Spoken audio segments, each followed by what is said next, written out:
Okay, so Patrick Bet David and the Valuetainment team, they have hired Chris Cuomo of all people. What should we think about this? We've all got opinions about Chris Cuomo. I have some very strong opinions about Chris Cuomo, which I will share with you this evening. But Patrick Bet David has been immensely successful. His viewers expect a certain thing. Do you think that Chris Cuomo was a positive or a negative ad? We're going to talk about that here today. We're also going to talk about Joy Reid and Jen Psaki laughing at Virginians for worrying about the border. And this is kind of an example of the insulated class, and I include Chris Cuomo in that insulated class because next door in Maryland, there's an illegal immigrant school teacher who is sexually abusing children. So do we think that the border is having an impact outside of just the border states? Yes, absolutely it does. So we have this. We have a whole lot more. I've got a lot of stuff we're going to cover today. Thanks so much for being here. I'm Jared, and this is Continue Freedom.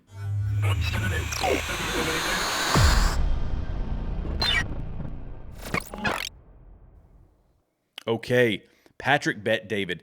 I'm going to give you a backstory on this guy, and as I said before, he hired Chris Cuomo of all people, and I'm going to play the video of Patrick Bet David here in a minute, and he's responding to Tim Pool, and Tim Pool wrote a pretty scathing tweet, referencing the hiring of Cuomo, and I'm going to give you a backstory on both these guys. So Patrick Bet David is a guy who was in the insurance industry. He was immensely successful. I think that he said that he had something like 50,000 agents working for him. He sold his company for hundreds of millions of dollars, and he came out, and like many entrepreneurs, he was looking for the next challenge. Well, he has decided to delve into the media space.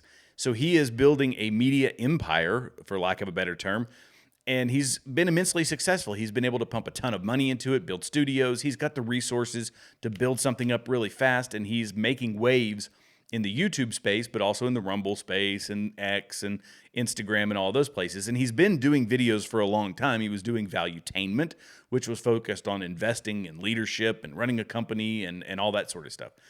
On the other hand, you have Tim Pool, who's the guy that sent the tweet out. And Tim Pool is a very, very, very successful YouTube commentator. And he's kind of an OG in the space, if you want to call it that. He's a guy that does a live stream every day. He's known for his work ethic. He is just, he's a relentless guy. And he politically is more middle of the road. Patrick Bet David tends to lean more towards the conservative side. And Tim Pool is middle of the road, but he's become more conservative over time. He's realized politics have shifted quite a bit. And the Democrat Party no longer aligns with him necessarily. Neither does the Republican Party, but I feel much the same when it comes to politics. I feel much the same as Tim Pool does. But either way, Patrick Bet David is this millionaire, investor, entrepreneur. Tim Pool he's an entrepreneur. He's done amazing things with his channel, but they kind of got in a scuffle. And this was over him hiring Chris Cuomo. So let's listen to Patrick Bet David's response to this. It got so much media attention that he felt the need to provide a comment on it. So let's listen real quick. Can you pull up the Tim Pool tweet, please, if you don't mind? It's right at one of the top tweets that I have. I've left it on for a while for people to enjoy and watch. Just go to my profile. This is yesterday, Pat? This is yesterday. So the announcement was made. Go a little lower and just show the Tim Pool tweet first, if you don't mind. Zoom in. So Tim Pool, the announcement is made with Chris Cuomo. Huge F up. Chris Cuomo faked being in COVID lockdown. His brother is a murderer.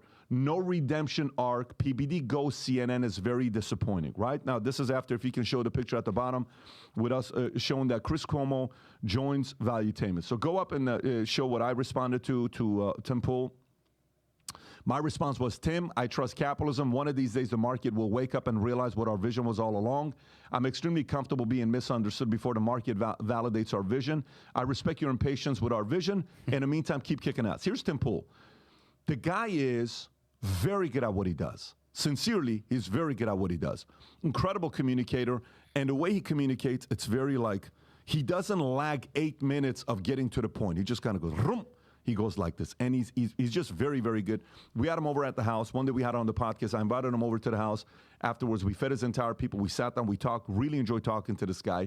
And he invited me to one of his events that we went to. And I think we were there together, right? What a great experience. Down in Miami. What a great experience. It was a great event. He did it live. So I have no comments on what to say about Tim Pool. Tim, keep kicking ass. You're phenomenal at what you do. I respect your game. Let me kind of paint a picture of Chris Cuomo. Here's how I work. Since I was a kid, being raised in a manipulative games one-upsmanship environment of two parents divorcing and trying to see which kid is going to go to which side, and then escaping Iran, going to a refugee camp, coming to the States, going to the army, trying to figure out a way to get along with everybody while I'm Middle Eastern in the army. Everybody's black, Hispanic, white, and Puerto Rican. And who the hell is this Iranian guy? A lot of them had never met an Iranian before because they're from South Dakota, North Dakota, whatever all these other places are. I have to always watch and kind of size people up. I've been in a business of sizing people up for a long time. Then I go into sales, and then I go into insurance. And in the insurance business, you have to watch everybody because everybody's like, oh, you're so phenomenal, and flattery, and you learn about flattery bullshit, and you're so this and you're so that. No problem. Okay, sounds good. But then you go into insurance and you build a business, and you start working with people, and you see some people just want to use you and take advantage of you, and that's no problem. You learn that as well. And then eventually, some of the people you thought were going to be your best guys that were fully loyal to you, they backstab you. Some of the people you thought were the ones that would never would backstab you ended up being your most loyal guys. And the market's going to confuse you a lot. This is how the market works. You can't, because you're not God. You can't look at somebody, know exactly what that person's going to be doing. Trump fired God knows how many different people. Elon Musk fired God knows how many different people. Bezos, a couple years ago, lost his entire C-suite executive team, CFO. There is nobody in the world that knows how to pick 100% of them right. Nobody. Having said that, True. let me bring it back. My first conversation when I watched Chris, we've criticized Chris a lot on this podcast. And if Chris comes from somewhere where he's going to go back to doing that, we did it on the podcast this week live when we were with Candace. I'm like, dude, are you trolling? Are you really saying we don't need an ID? What are you talking about, right? When you're saying you don't need an ID and Candace and all this stuff. We're having this civil conversation. We're having this debate. My experience with him behind closed doors has been great. He's very good to the kids. He's very respectful to my wife. I watch how he is around the girls in our office. Never above and beyond. He's very civil. The other day we were together till 5:30 in the morning. His wife's like, what time are you guys getting home? 5:30. How much have you guys been drinking? Babe, I'm getting home at 5:30 and we had 0 drinks all night. And with 25 of us. Yeah, nobody. So it's like, who the hell gets home at 5:30 and doesn't drink? Yeah. This is who we are. And in life, Tim, this is the one thing you need to realize. There's 2 different types of people, okay? There are those who impose their values on others and change them. And then there are those who have stronger values that impose on others. If you don't like my values and principles are not changing. This is who I am. I'm not breaking. If you come into my environment and that makes you feel uncomfortable, you will not be in this environment long term. Meaning, if you don't do respect well, if you don't respect the women in the environment well, if you're somebody that drinks in front of me and you lose control and your lips are like this, if you're somebody that does drugs, if you're somebody that acts like a clown, if you're somebody that can't do debate, you're just not going to like me. So this relationship right off the bat will not work out if you're somebody that does that. That's the reason why I think Don Lemon and Elon Musk had a falling out, because Elon is like straight up, this is what I'm all about, bro. What do you think Elon's sitting there and other people are changing Elon's mind? No, Elon is imposing his beliefs on others and is getting others to question themselves. This doesn't mean that Elon walks on water. This doesn't mean that Elon is 100% right. It just means the guy's convictions about his beliefs are stronger than other people's convictions. That's why he's changing the world. We are that way. Our relationship with Chris, having people here, the reason why I'm kind of having this conversation and bringing folks from sides that we disagree with is because we need more debate. The moment more Agreed. of us keep talking and we're all agreeing on everything, the conversation is over. The more you have people around you that you're not and you're debating and people are watching, there's a reason why the live that we did with Candace and Chris was a #1 live worldwide that day. Why? Because the world is saying, I don't want echo chambers. I'm sick of it. And there's echo chambers for Republicans. There's echo chambers for Democrats. There's echo chambers for independents. There's echo chambers for LeBron James fans. There's echo chambers for Michael Jordan fans. There's echo chambers for every single topic, and I value debate. Okay, so let's talk about this real quick. He made some valid points in here, but I have to push back on some of this. I agree that we need to get away from echo chambers. Echo chambers are very divisive. Echo chambers are very damaging to our society, and we do have a lot of them. You know, the left is tucked into their corner, and the right is tucked into their corner. The people who are middle of the road, they kind of bounce back and forth. I sometimes have a little more respect for the people that are middle of the road who will listen to the right and the left than I do people in their echo chambers. I have to do that because I'm creating content on a regular basis, so I have to listen to one side or the other. Let me say first point. Patrick Bet-David can hire whoever he wants to hire. And I'm not one to challenge his success because he has seen an immense amount of success. But I am concerned that as a concerned participant in this space, and this is my whole job, is to provide unsolicited opinions, we have to be careful about who we select to be that other voice. Who is going to be the one, when he has a choice, there's a bunch of people out there who have swayed their opinions one way or another, who have been on the left and then found some light over on the right, or that have shifted that center line a little to the right in their life. And yet Chris Cuomo is not one of those people. Not even remotely. So my first point is my unsolicited opinion in this place that I do not believe Chris Cuomo is the right pick. Again, I haven't built a media empire, but I have listened to a lot of Chris Cuomo over the years. I have listened to a lot of Chris Cuomo recently, and I don't see him as a guy who's going to simply offer the other, an argument on the other side of the aisle. Chris Cuomo flaps with the wind. He goes wherever the wind carries him, wherever popular opinion carries him, and we saw that during COVID. I will also say, my second disclaimer here is that Patrick Bet-David can't bat 1,000 all the time, and I think this might be one of those situations. I saw the polls. He was putting out polls himself, and it was closer than I thought, but 60% of the people said, no, he should not have hired Chris Cuomo, and people don't want to hear from Chris Cuomo. Okay? So I think this was a mistake, and I hope that I am absolutely wrong on this, but I just don't see how I could be. And I'm gonna hone in on the COVID piece of it first. So COVID, which was obviously the worst psyop in American history, and millions and millions and millions of lives were destroyed because of the information, the information being spread by the likes of Chris Cuomo and others, and he was either knowingly spreading false information, or he was spreading poorly researched information that could easily be classified as some sort of willful negligence. So I believe it was intentional, and if it was intentional, that makes it evil. And then you have him and Don Lemon, the same cut from the same cloth. They were demonizing the people who spoke out against the narrative. They were lockstep with the narrative. They were working with CNN. CNN was the narrative. And MSNBC, ABC, CBS, PBS, whatever it was, they all followed the same narrative. All followed the same line, lockstep, straight from the Democrat National Committee. That's why people are jokingly calling it MSDNC. And we watch countless clips of Cuomo and Don Lemon demonizing the skeptics. That when we're in a crisis or we're in a situation, skeptics or people that are questioning what's actually being told to us, oftentimes it's a thought exercise for some people, seeing it from a different perspective. But the Democrat National Committee, the socialists, the communists, all those people cannot let people delve outside of the narrative. And so Chris Cuomo and Don Lemon sticking to that narrative, pushing that narrative, demonizing the skeptics, demonizing anybody who stepped out of line in their way of thinking, showed how narcissistic he is. Because he believed the experts to be right. So how dare you question? And therefore, if he believes it, it must be true. So how dare you question the great Cuomos? And I put that in plural because he was backing up his brother. And his brother was making abysmal decisions in New York. Abysmal decisions in New York.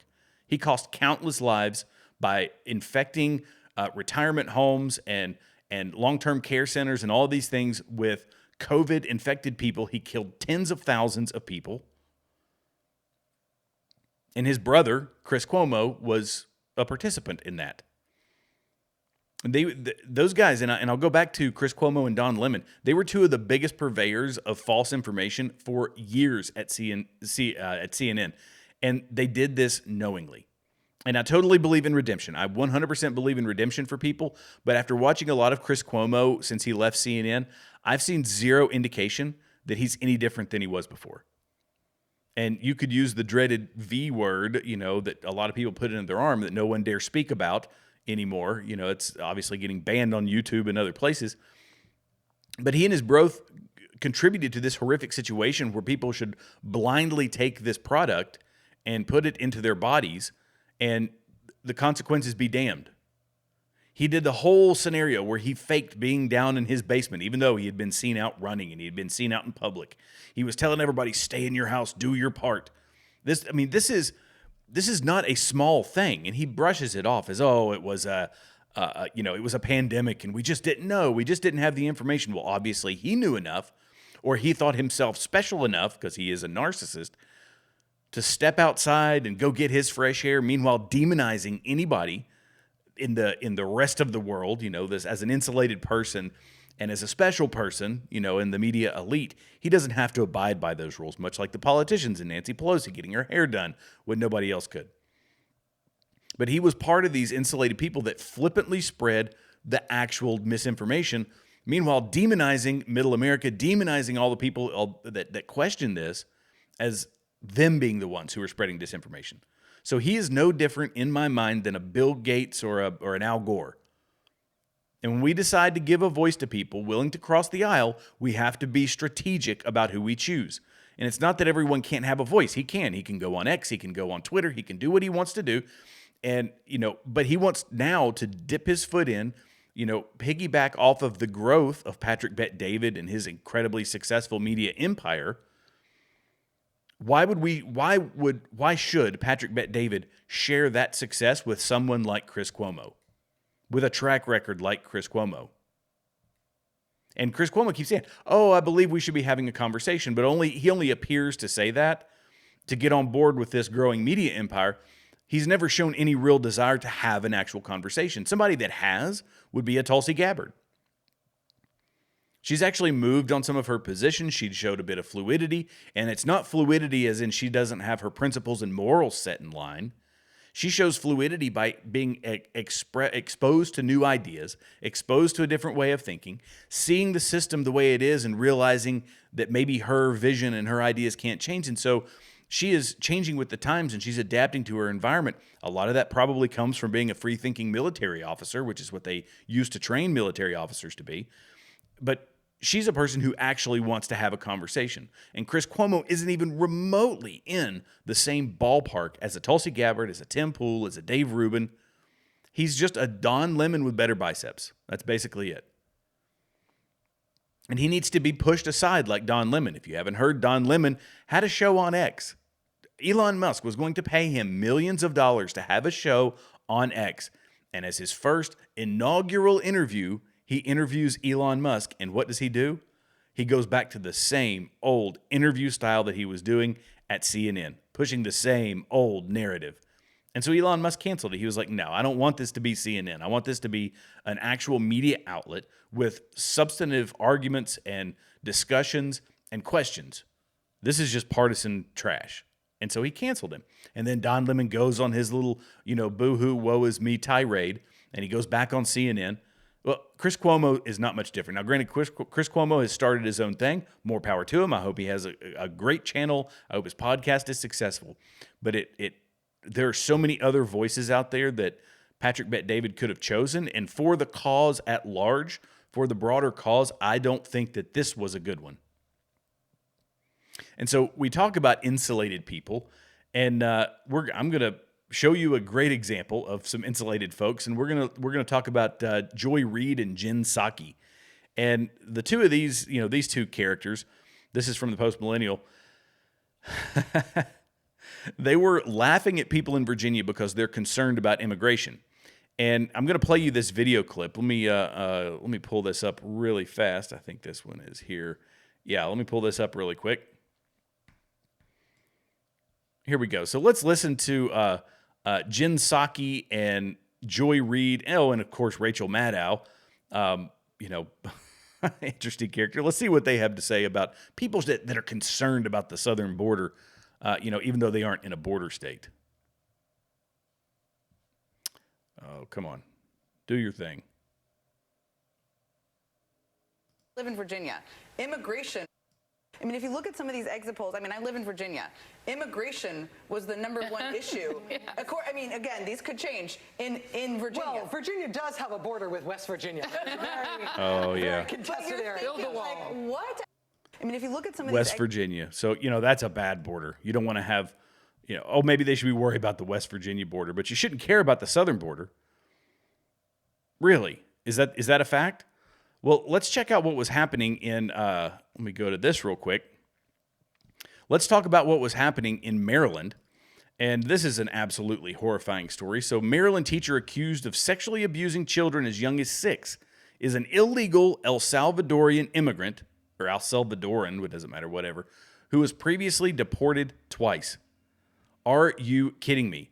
So I said in its statement, he said he was arrested by U.S. Border Patrol, USBP, in near Lake Charles, Louisiana, on March 23rd, 2015, after having unlawfully entered the United States and was issued a notice to appear. By the way, I'm quoting here from, this is straight from the Post Millennial. Where was it here? Okay, after having unlawfully entered the United States and was issued a notice to appear before a Department of Justice immigration judge. Alfaro Lopez was released on $7,500 bond on April 1st, 2015, in order to report to the Enforcement and Removal Operations Baltimore Field Office. On September 26, 2018, an immigration judge in Baltimore ordered Lopez to be deported from the U.S. So ERO Baltimore arrested Alfaro Lopez on January 23rd, 2019. The DOJ immigration judge granted Alfaro Lopez a voluntary departure from the U.S. within 60 days, and he left the U.S. on April 30th, 2019. After being deported in 2019, he illegally re-entered the U.S. He was apprehended again in March of 2020 in Texas, and he was deported back to El Salvador in March of 2020. ICE now says that it's unclear when he illegally returned to the U.S. after he was deported. So they're sitting here saying, oh, these silly Virginians, and I'm sure a lot of the people polled were in Southwest Virginia, but Virginians at large are probably concerned about this. There's other states. It's not just Virginia. This is just the prime example. They are concerned about the people coming in because if you are in Virginia and you will allow an illegal immigrant to be a teacher, and apparently this was at a Christian school, and so what was happening was the children were praying and he was inappropriately touching the girls. So you're now not just going to bring them into the country, but you're going to allow them to have access to the children. And meanwhile, the insulated people like Jen Psaki and Joy Reid and Rachel Maddow, they chuckle and say, no, the border that you need to worry about is the one with West Virginia, with all those Trump supporters over in that state. That's what you really have to worry about. This is, the level of depravity that these people have, this insulation from the world, and I count Chris Cuomo amongst these people. They get into these bubbles. They get into the high-rise buildings, and they get into the nice offices, and they get the, 7- and 8-figure salaries. And all of a sudden, they become completely disconnected with the people here on the ground who are being affected by their rhetoric, affected by their horrible misinformation, as I was referencing before with Chris Cuomo and Don Lemon. And so they're saying, no, don't, damn your eyes is what this is. Don't believe your lying eyes. No, this is silly. I live in Virginia. No, you live in gated neighborhoods and you have people that drive you around. You aren't living like the rest of Virginia. You aren't living like the sea of red that you see at west of, Roanoke is a blue speck in the midst of a sea of red. And then you get out towards, the east side, and you've got a speck in Virginia Beach. You've got a speck in Alexandria. You've got a speck in Suffolk. And then you've got the D.C. area up top, a speck up there. Everything else is a sea of red. These people can no longer relate. And this is why when I made a big deal out of Chris Cuomo being hired by PBD, this is why I'm making a big deal out of it. There are certain people who have reached a high level of success who maintain a connection to their roots. Patrick Bet-David has done that. I try to do that.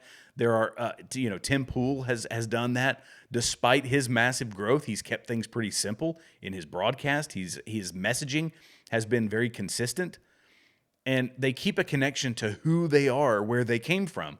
A lot of people get into those areas when you get into D.C. and you start disconnecting from who you are, disconnecting from your constituency, and you start seeing yourself as better than. And it becomes very easy in that type of an echo chamber to shun all the little people in Virginia who are dealing with the illegal immigration problem, because we know that 8 million people are not just staying in Texas. They are getting shipped throughout the country. It's so troubling. I mean, it's incredibly troubling that these are the people that will get pitched as the voice of of the nation, that are the ones carrying the message for the country. These aren't journalists. These are although they pitch themselves to be. If they don't want to be journalists, I'm totally fine with that. Do I consider myself a journalist? I mean, I'm a guy who gives opinions on the news and on the things going on in the world, on the culture and on politics.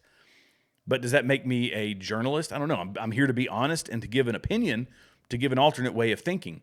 But these people try to pitch information. They tell you that they are a journalist, like an unbiased journalist, and they are just carrying water for one particular political party. That's not supposed to be the case. If you want, stay here, because here I'm going to criticize the Republicans just as much as I criticize the Democrats.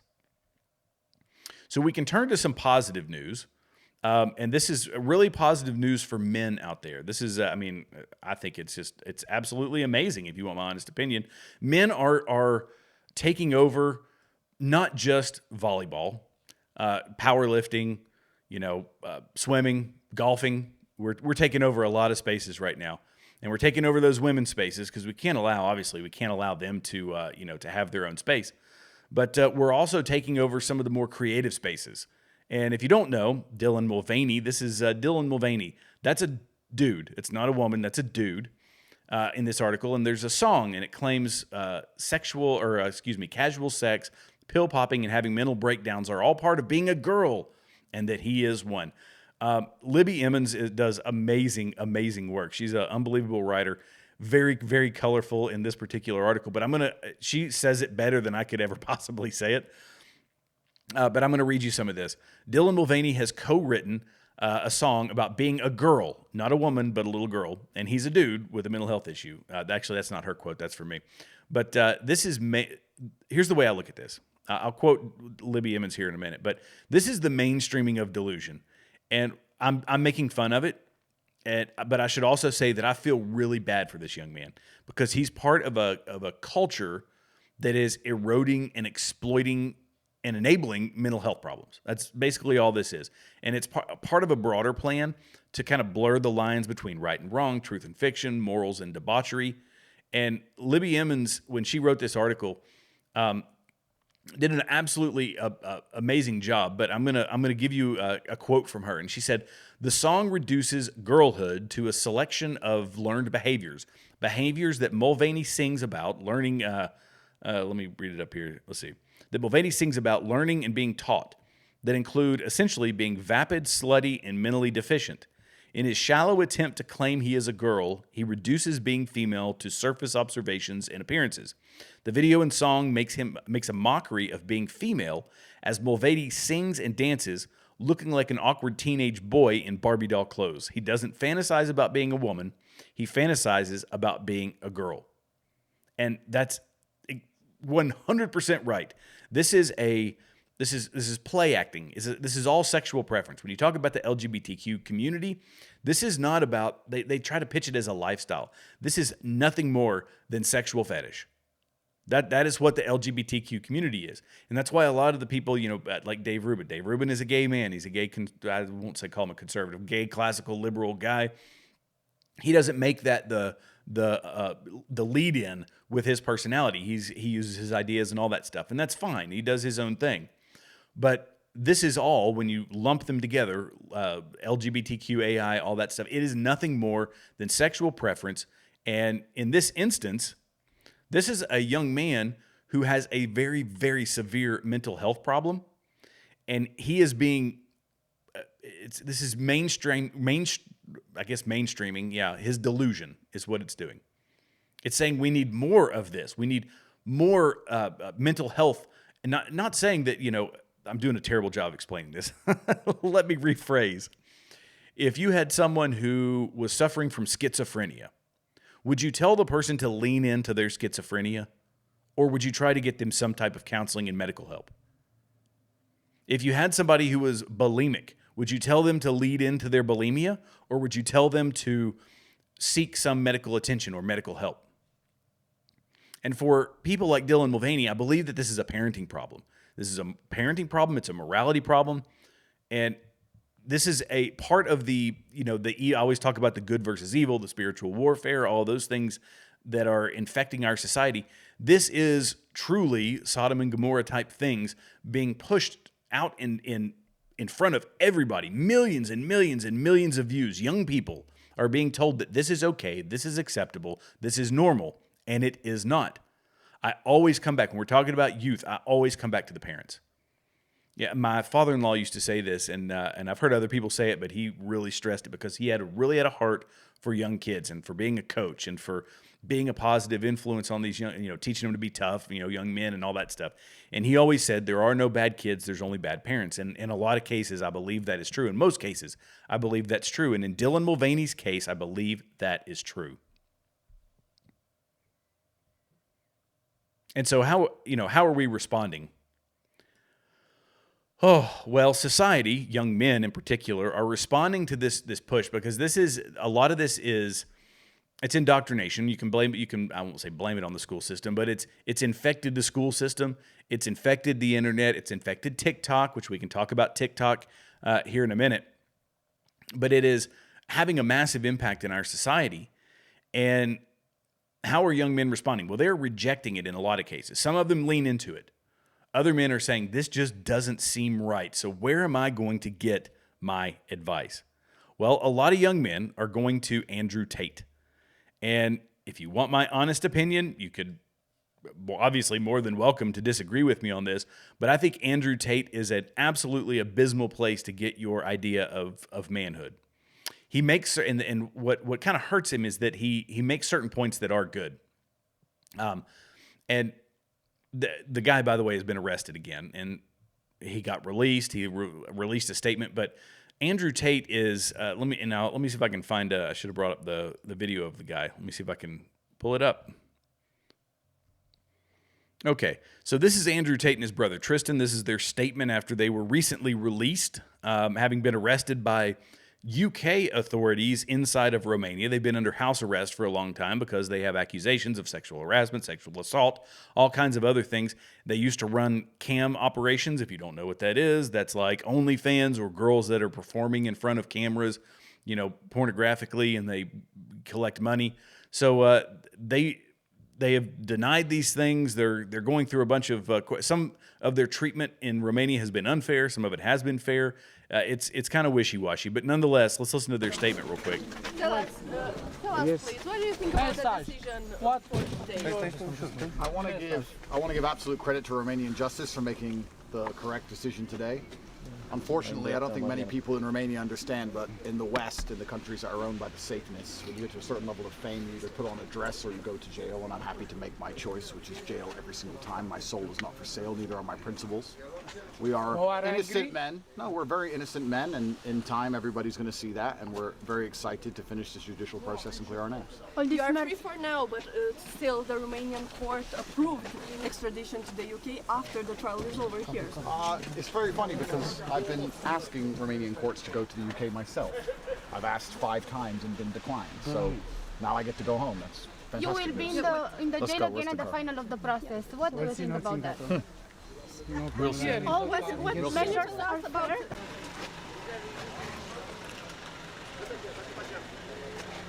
Okay, so Andrew Tate he's a wealthy. He gets some money from casinos. He gets money from a lot of places. He owns a Bugatti. He's ripped. He's got a nice house. He's always got girls around. It's that sort of thing. He pushes a message of masculinity. And on one hand, he does have some views that are, I would venture to say, not necessarily bad, but it is surrounded by some toxicity that I don't think is actually good for men. And so this is towing the line. People want to shift their thinking, young men in particular, shift their thinking all the way over to an Andrew Tate style of man, and I don't believe that is an actual man. He is influenced heavily by Islam. Islam is not known for being generous to women. Their claim, they're very good at kind of veiling their protection of women. They say that that's what they are doing. Meanwhile, it's basically subjugating women. I do not agree with that, obviously. But this is how young men are trying to escape the brainwashing of society, of the educational institutions, all of these things. So this is where it becomes dangerous when you start pushing men in a direction that is not in keeping with the way that their minds are meant to function. And I don't know if that's a great way to put that, but men want to be men. Men want to be providers. Men want to be protectors. And when they are being told that they have to be feminized, when they are being told that they have to be subservient to women, as opposed to being equal or, biblically leaders of women, then those men will start to push back. And when they push back hard enough, they find themselves over in the arena of people like Andrew Tate. And I do not think that Andrew Tate is overall a healthy messenger for young men. Because this is just a common deception. It is positive messaging. Men, be strong, be independent, take care of your families, be able to provide for your families, all of that stuff, surrounded by toxic stuff of having girls, promiscuous relationships. If I happen to get a girl pregnant, I'm going to do this. If I happen to get a girl pregnant, I'm going to do that. Running pornography and all of this kind of stuff around him. So that is overall dangerous for everyone. But this is where you go when you start pushing men in a direction that those of us with principles they shift their way over to an Andrew Tate. I hope I did a decent job explaining that. And the other thing that is really driving the followers of Tate are his followers. People want to be part of this social media culture, and they want the clicks, and they want the affirmations, and they want to make the money and all that good stuff. So it's the purpose behind it that is skewed, I believe, with a lot of young men and a lot of young women. Young women, I would venture to say even more so. But now we have TikTok, and I believe, I've got lots of opinions on TikTok. I'm going to talk about this bill, which they are just calling the TikTok ban or whatever. And I read through the bill. This is a very divided issue. As a conservative, I don't believe that the government should be in here regulating businesses, American businesses, definitely not to the level that they currently are. But the debate is whether or not this is a Chinese company, part of a foreign adversary, which China obviously is, or if this is an American company. And surprisingly, Rand Paul is somebody in here who got me to actually think, because my instant reaction was, yes, ban TikTok. I don't care about TikTok because TikTok is a Chinese company. Well, it's technically not. It is ByteDance. ByteDance has China has an ownership stake in ByteDance, but not necessarily a majority ownership in ByteDance. And this bill seeks to separate China from ByteDance and from TikTok in particular, because the CCP, when they have any type of control, a committee on any of these companies, they will collect the information from that company and they can use it in nefarious ways against the users of that platform. And that's what people are saying about TikTok. And TikTok yes, I agree. The reason that I thought just ban the whole thing is because it is horribly, horribly damaging to young people. It is feeding narratives. It is feeding, misinformation, disinformation. It is, tweaking the algorithm to feed American people garbage that's, I believe, making young people dumber, if you want my honest opinion. And it's, meanwhile, limited in China because they realize that this is not healthy for young people. And so they don't get the same content that we get here. We get the stupid content that hits our baser instincts and just gives us that dopamine hit. Now, I'm speaking about this as a person who has never done TikTok. I won't say never. I loaded it to my computer to my cell phone. At the time I loaded it, just happened to hear someone referencing the terms of service and how that app can allow the device with that app on it to access other devices on your Wi-Fi network and some really, really nefarious stuff.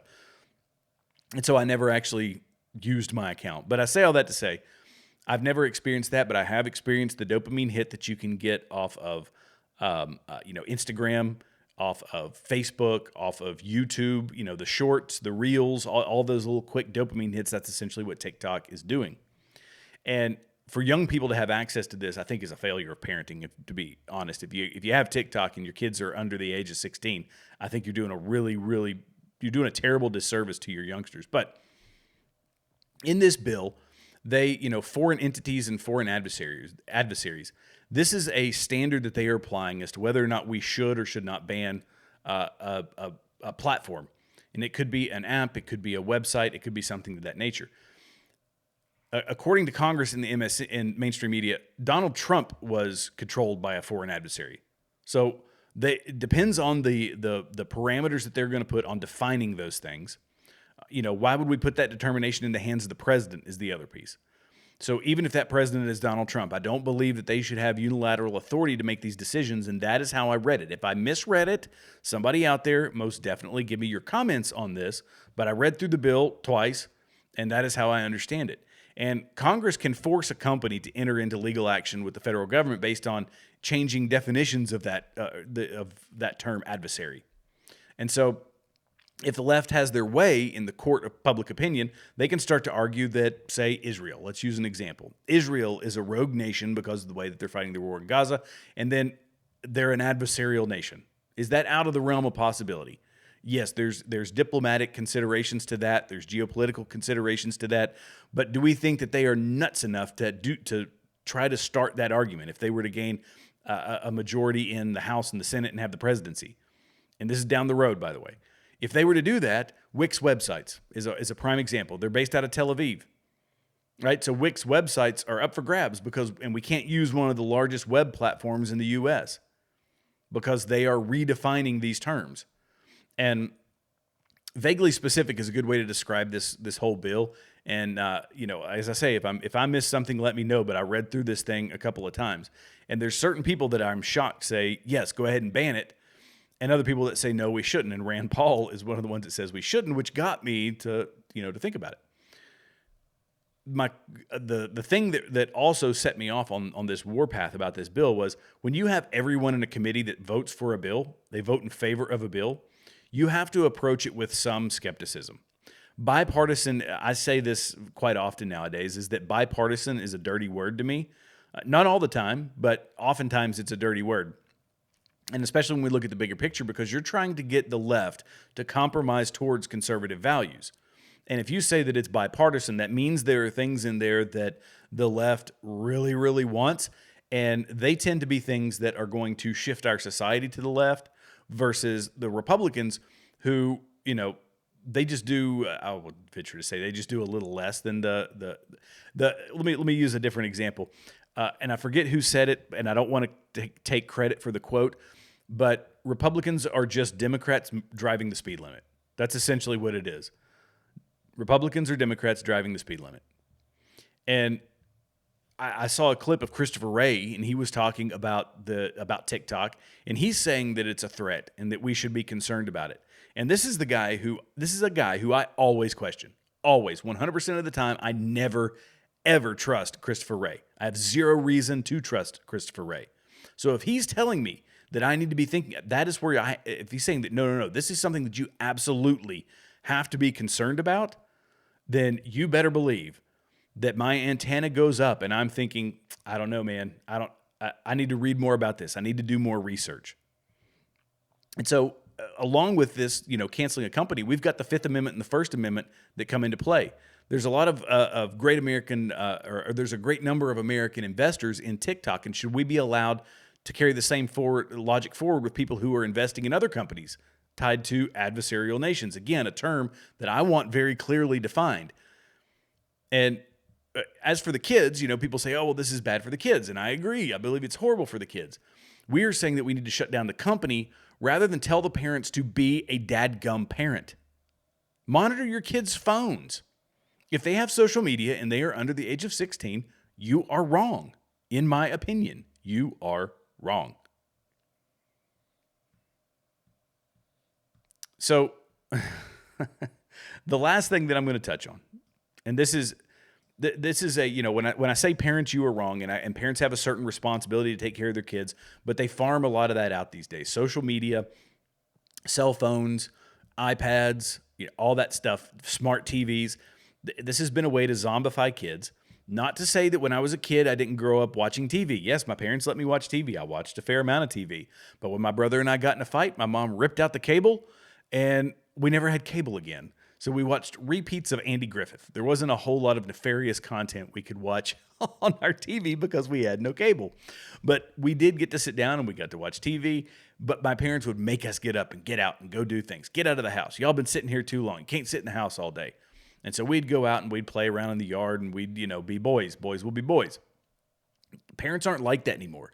They can plop their kid down on the sofa with a device in front of their face and let them flip through it all the time. And this doesn't teach some of the things that you learn as a young kid, like a bit of independence, learning how to, learning what the grass feels like between your toes, little niceties that you can fall back on later when you're an adult. But socialization, all of these things. As a society, at large, we are now seeing a generation that grew up, the ones largely behind me, that spent their formidable years with devices, and now they are coming in, they're starting to run for public office. They're starting to be involved in commentary on the internet. These are people who haven't lived full lives, and a lot of their lives have been spent staring into this and not actually living life. And I think that, we can always say that this sort of stuff is intentional, and I believe that it is, because they want us reliant on this. They want us to believe everything that comes out of this device. They want us to believe everything that we read, to believe everything that we see, and we are people that should be questioning everything. But we are also people who should understand self-reliance and self-awareness are things that cannot be found inside of this device. So if your kids are watching that, they aren't learning those things, or at least not learning them to the level that other generations have. And self-reliance is a big deal when you talk about, this is a little bit of a left turn, but we talk about self-reliance. The government hates self-reliance, and they hate the fact that you aren't reliant on them for your messaging, like the Chris Cuomos and the Don Lemons of the world, which is what they would love to have, and the Jen Psaki's and the Joy Reids and the Rachel Maddows. Those are the people that they want you to listen to. They also want you to eat the things that they want you to eat. They want you to, wear the things that drive the cars that they want you to drive.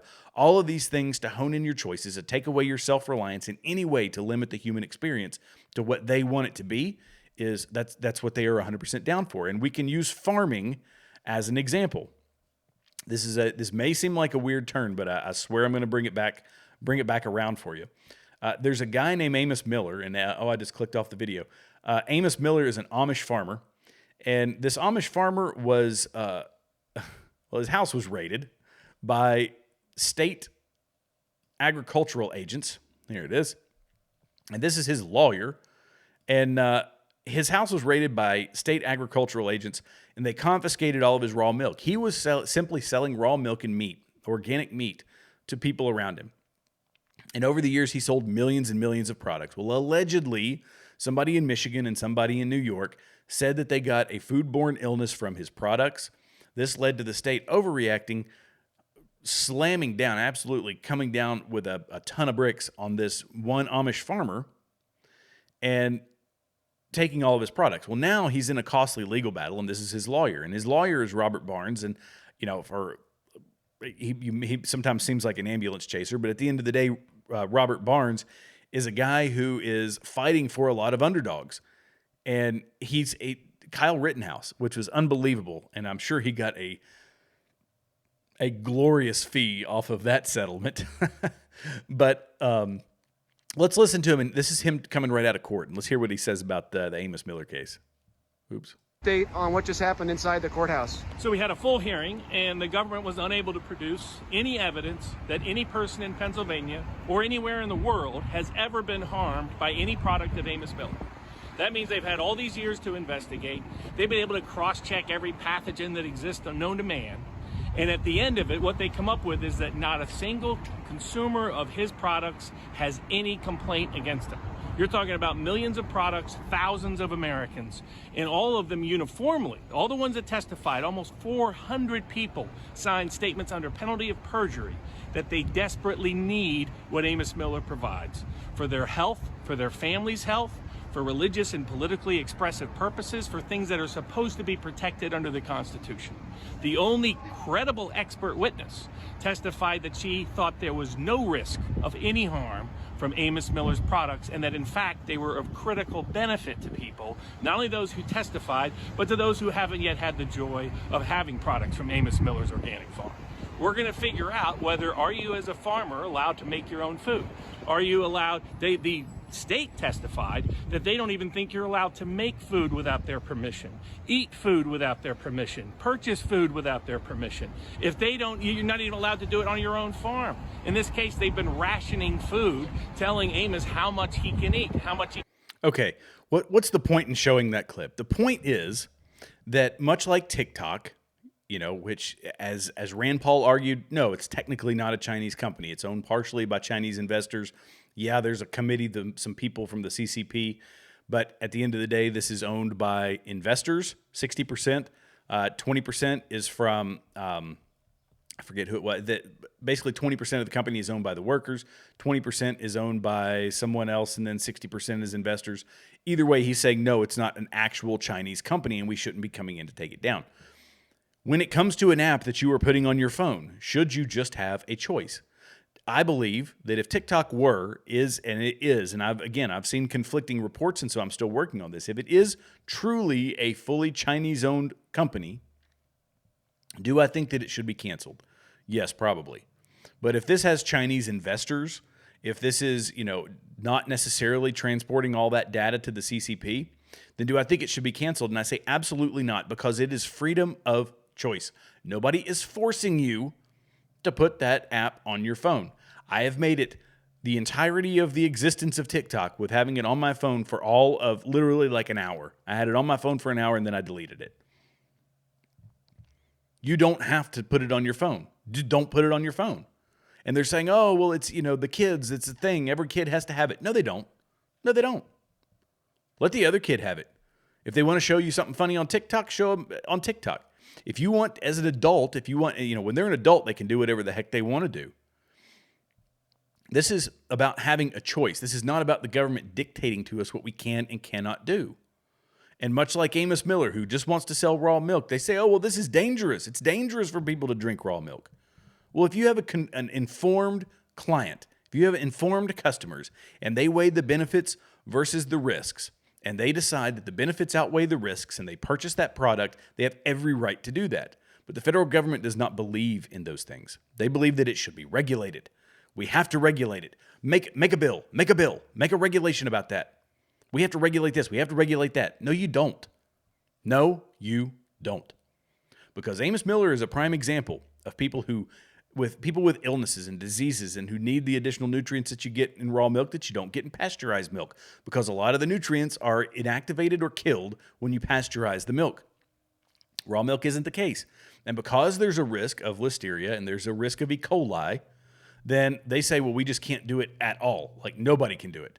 But if you do it properly and you do it cleanly, then yes, it's actually significantly better for you. There's probiotics, there's all kinds of other vitamins and all that good stuff.